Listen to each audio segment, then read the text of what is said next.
අඩෝ එන වන් බම් පාරක් ගහමුනේ. නීති ටික මතකයිනේ.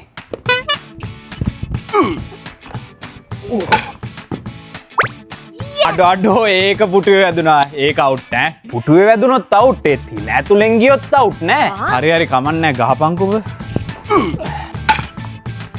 ඒක නම් අවුට් නෑ කියන්න බෑ. බකට් එකේ වැදුනා. ඒක අවුට් ඈ. ඔව් බං ඉතින් බකට් එකේ වැදුනා තමයි. ඒත් බකට් එක පෙරළුන්නේ නෑනේ බං. කාගේ නීතිනේ යකෝ මේවා. මගුලක්ද මේ?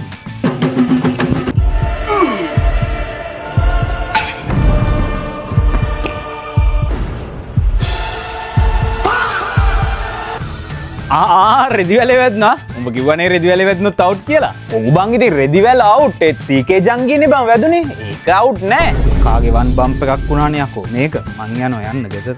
ඉන්න රෙද්දා. ඔබම ගහගනින් උඹේ ලබ්බ වන් බම්ප් එක.